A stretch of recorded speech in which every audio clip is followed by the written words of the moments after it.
Հարգելի գործընկերներ, ճիշտն ասած ինձ համ ուրախացրեց, համ տխրեցրեց այս քննարկումը։ Տխրեցրեց այն առումով, որ շատ ելույթներ որևէ կապ չունեն բյուջեի հետ։ Իհարկե ես հարգանքով եմ վերաբերվում բոլոր հարցադրումներին, որովհետև դա քաղաքական դիրքորոշում է եւ ոչ նաեւ հաճախ մասնագիտական։ Կոնկրետ ինձ բավականին հետաքրքրեց Խոսրով Հարությունյանի եւ Հերմինե Նաղդալյանի ելույթները, քանի որ ավանդույթ կա, ես չէի ուզում այդպես անդրադառնալ, այն ինչ որ ես ընկալեցի, համենայնիվս լսել եմ, պետք է ասեմ, որ դա իմ ուշադրության եւ հետաքրքրությունների շրջանակում է գտնվում։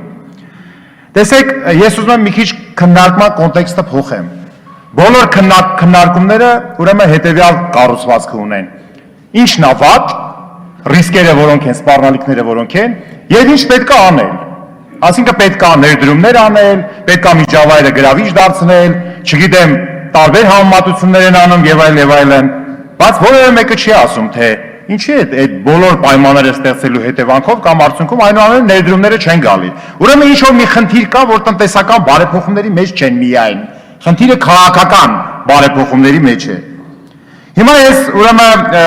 ասեմ այն հիմնական սպառնալիքները, որ կա այսօր մեր հանրապետությունում։ Առաջինը դա արտաքին շոկերին դիմակայելու անկարողությունն է։ Այսինքն երբ որ դրսում լինում են արտաքին շոկեր, ասենք ռուսական ռուբլու հետ կապված եւ այլն, մենք միանգամից ցնցվում ենք։ Նույն բանը եղավ ռուս-օսեթական պատերազմի ժամանակ, երբ որ մի քանի օրվա ընթացքում համարյա բենզինի պակաս կար։ Սա մենք պետք է ֆիքսենք, որ մենք փոքր տնտեսություն ունեցող երկիր ենք եւ այս շոկերին չեն կարողանում դիմակայել։ Ինչ պետք է անել դիմակայելու համար, սա երկրորդ հարցն է։ Երկրորդ խնդիրը, կարևորագույն խնդիրը, արտաքին պարտքի խնդիրը։ 2014 թվականին 2008-ի համեմատությամբ կրկնապատկվել է արտաքին պարտքը։ Սա բերված է ինովացիոն ռազմավարության կառավարության համապատասխան փաստաթղթից։ Էներգետիկ խնդիրները, ես էներգետիկայի մասին եմ ուզում խոսեմ, հետո կասեմ ինչի եմ ճյուղային կտրվածքով խոսում։ Մենք ունենք այս հոսանքի գնի թանկացում, գազի հետ կապված խնդիրներ, լուրջ ռիսկեր։ Առաջին մեծ լուրջ ռիսկը դա այն է, որ մեր էներգետիկ կարողությունները 30-40 տարվա են։ Մենք պետք է արձանագրենք ինչ ունենք, մաշվածությունը հասել է եւ մի քանի անգամ գերազանցել է։ Երկրորդը, օրինակ, եթե մենք Իրանի հետ կառուցում ենք հեկեր Արաքս գետի վրա, Ախուրյանի եւ Արաքս գետի մակարդակը Թուրքիայի կողմից իջեցվում են։ Սա բերում է իր ռիսկերը, մենք պետք է գնահատենք։ Հաջորդ հանգամանքը Հայաստանում իսպար բացակայում է էներգախնայողության ռեժիմը։ Այսինքն սա մենք ինչա նոր ենք արձանագրում։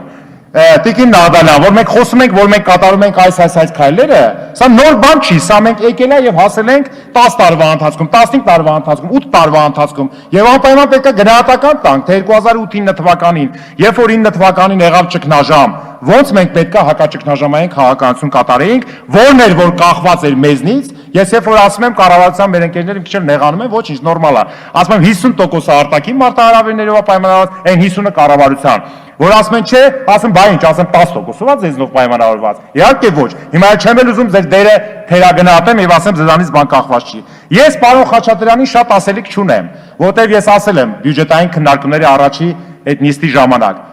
Գագիկ Խաչատրյանը օրենքի շրջանակներում կատարում է իր աշխատանքը։ Արտուր Ջավադյանը օրենքի շրջանակներում եւ իրենց վերաբաղված լիազորությունների շրջանակում կատարում է։ Ճշմարիտյանը եւ ճյուղային նախարարները կատարում են, բայց ընդհանուր առմամբ մենք գնահատական ենք տալի, որ համարժեք չի, այսինքն ձեր կողմից ներդրված ջանքերը, նաև հայրենասիրական ջանքերը չի համապատասխանում են արդյունքներին, որ մենք պետք է ստանանք։ Այսինքն օրինակ, եթե ֆինանսների նախարարությունը ժամանակակից գործիքներ է կիրառում, ասենք բյուջետային ծրագրավորում եւ այլն, հարկային վարչահարությունը լավացնում է, այսինքն այդտեղ չկա։ Մենք պետք է sense գնահատական տանք քաղաքականը, որ հարկային վարչահարությունը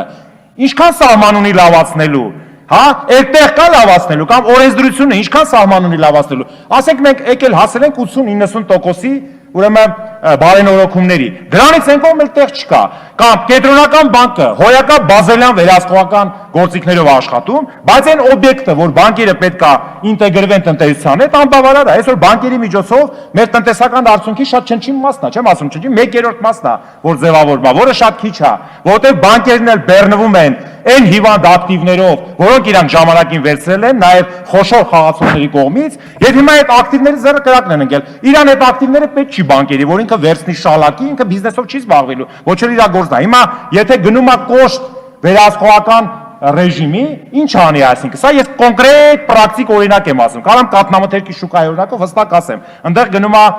նույնը նաև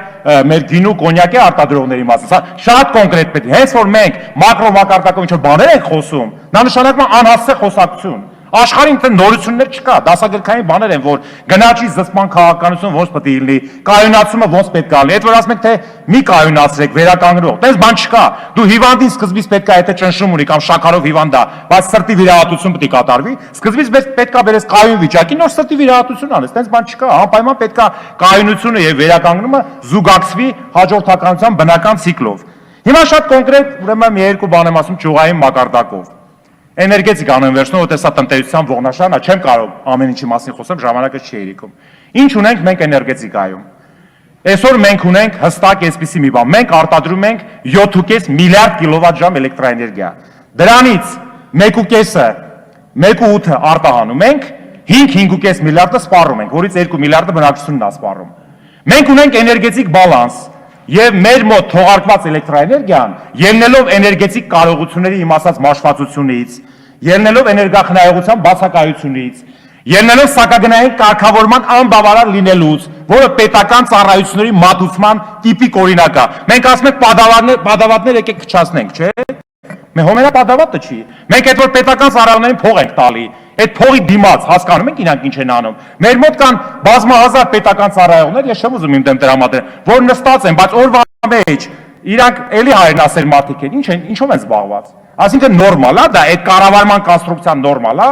որ ասենք նույնն էլ ազգային ժողովում կան տարբեր։ Նորմալ է, ծանրաբեռնված աշխատում են, որովհետև այդ աշխատանքի մենեջմենտը, այդ աշխատանքի կառավարման մոդելը պետք է աշխատանքի ֆրոնտաս որ աշխատի։ Նույնն է ձեռնարկություններում է։ Այսօր ես որ ասեցի էներգետիկայի մասին, էներգետիկան բնական մենաշնորհ է, բայց ամենակարևոր բանը էներգետիկայում, որ թանկ է նստում մեր մոտ արտադրությունը։ Մեզանում մենք բաց ենք թողել, որ ջեկերը արտադրում են 42%, ատոմակայանը 35%, հեկերը ընդամենը 25%։ Հայաստանը բաց հատողել էներգետիկ հզորությունների արդիականացման եւ այլընտրանքային աղբյուրների վրա գրավիչ պայման ստեղծելու գործառույթը։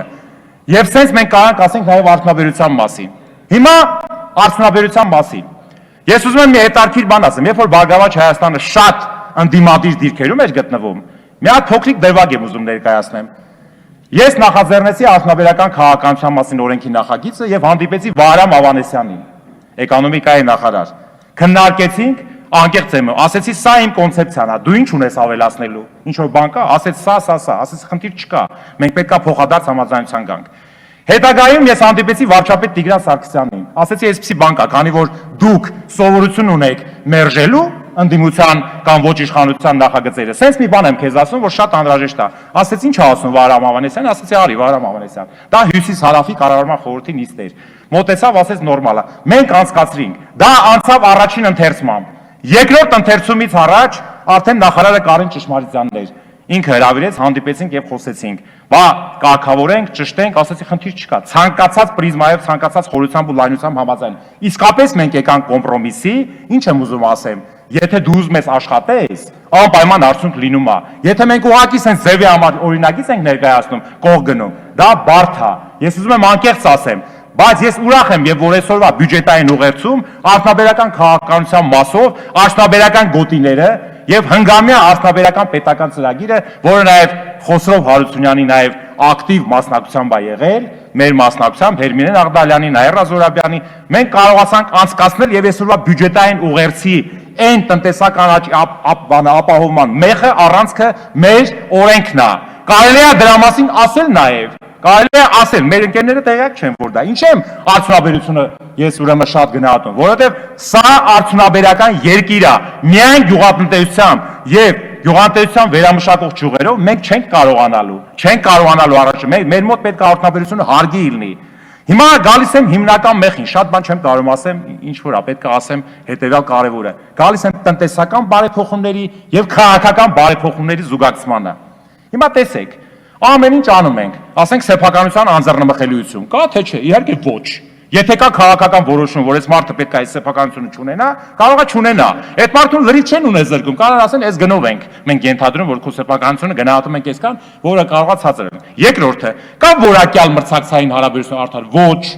Բիզնեսի ոլորտում շուկաներում կարող է այս մարդը նեղանա, կարող է փոքրանա, ինքը շանս չունի փոքրից միջին անցնելու, միջինից խոշոր անցնելու։ Պրոբլեմա է, ռիսկ, երրորդը հնարավոր է, որ դատարանները ոչ արդար որոշումներ կայացնեն այս բիզնեսին, այո, հնարավոր է, որ հարկային ծառայությունը հանկարծ ինչ-որ միտումով մտնի, այս վերջերս ոնց որ քիչ ենք լսում, բայց դրա մասին, մի ժամանակ դրա մասին շատ ենք լսում, որ ես որ գնում եմ մարզեր հարցնում, ասում դուք այն փոքր հարկայինի այդ պրոբլեմ ունեք, ասում չէ, ոնց որ թե չէ։ Այսինքն այն բացասական սպասումների ֆոնը, երբ որ մենք ինչ-որ բաներ հաղթահարում ենք, պետք է դրա մասին ասենք։ Բացասական սպասումների հաղթահարման մասին մենք պետք է ասենք։ Նշանակում է ես գալիս եմ այն եզրակացության, որ այնուամենայնիվ քաղաքական որոշում կայացնողները պետք է անպայման հայտարարեն իլուր աշխարհի եւ իլուր մեր բնակչության, որ եկեք ստեղ փող դրեք, ասինքն փող դնելու համար պայմանները հələ քիչ է, դրա մասին պետք է տեղյակ լինեն։ Սա 2002-3-4 թվերը չի, որ մարդիկ շինարարություն էին անում, իրար հետ խոսում էին։ Էս ինչ է, ասում ասես շինարարություն եմ անում, այսքան փող եմ աշխատում մեջը, ես էլ անեմ, ու սկսում եմ օրեկա վերջը են, գա 2007-ին, արդեն դրանք այսպես ասած քաշվեցին դրան։ Այսինքն արդեն ուշ է, ցիկլը խախտվում է։ Մենք պետք է կարողանանք այս PR-ը, կառավարության տնտեսական եւ քաղաքական բարեփոխումների PR-ը միասնական ճիշտ ներկայացնենք մեր ինվեստորներին։ Ես երկու բան եմ ասելու, որպեսզի ժամանակս վերջանա։ Կոնկրետ բան եմ ասում, խնդրում ասեմ։ Առաջինը, մեր կառավարությունը ամեն գնով պետք է ռուսական ռուբլով վարկեր բերի։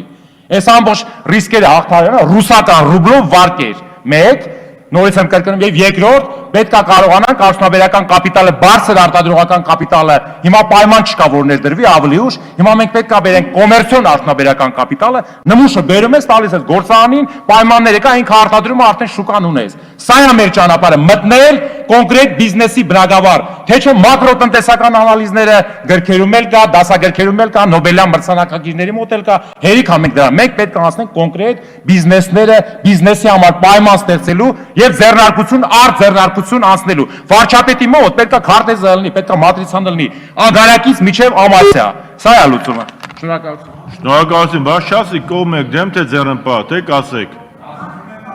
Կասեք։